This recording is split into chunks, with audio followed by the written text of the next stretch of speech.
ارشاد فرمایا خداوند عالم نے قل ان کنتم تحبون اللہ، او لوگوں جو چاہتے ہو اللہ تعالیٰ سے محبت ہو جائے، اللہ تمہارے سے پیار کرنے لگ جائے اور تم خداوند عالم سے پیار کرنے لگ جاؤ، ذرا مدینہ شریف کا رخ کر لو، میرے نبی کے روزے کی تازہ ہواؤں کو اپنے دلوں میں سما لو، وہاں کی خاک کو اپنی آنکھوں کا سرما بنا لو، میرے نبی کے ایک ایک طریقے کو اپنی زندگی میں ڈال لو، لباس ویسا بناؤ، کردار ویسا بنا لو، گھرانے ویسے بنا لو، رب کعبہ کی قسم ہے پھر دیکھو زبان تیری ہوگی، لفظ تیری زبان سے نکلے گا، عرش عظیم سے پورے میں نہ کر دوں تو مجھے اپنا خدا نہ ماننا۔ یقین جانو قیامت کے دن نسبتوں کی وجہ سے نجات مل جاوے گی، انعاموں کی برکت سے نجات مل جائے گی۔ اللہ اکبر، قیامت کے دن ایک آواز لگے گی، این المحمدیون،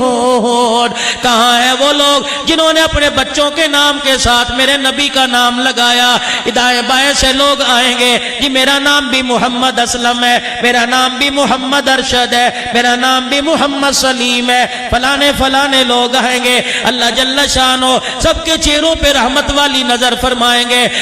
گے جلدی آ جاؤ، دھوپ بڑی ہے، میرے عرش کے سائے کے نیچے آ جاؤ۔ دوسرا اعلان ہوگا، اے میرے فرشتوں ان کے نام اعمال کا دفتر نہ کھولنا، یہ نہ ہو ان کے نام اعمال کے رجسٹر میں گناہ نکل آئے، لوگ تانا دیں گے نام تو حضور علیہ السلام کے ساتھ رکھا ہے، گناہ کر رہا ہے۔ پھر تیسرا اعلان ہوگا، اللہ جل شانو کی طرف سے اعلان آئے گا، فرمائیں گے او بندو، او محمد نام والو، تمہیں گناہ کرتے شرم نہیں آئی، مجھے عذاب دیتے حیا آ رہا ہے، چاہتا تمہیں رگڑ دیتا، چاہتا تمہیں عذاب کی چکی کے اندر پیس دیتا، نہیں پیسوں گا، مجھے میری کبریائی کی قسم ہے، تم نے اپنے ناموں کے ساتھ میرے نبی کا نام لگایا، جب اسی وجہ سے آج میں نے تمہارے سارے گناہوں کو معاف کر کے جنت کے دروازے کھول دیے۔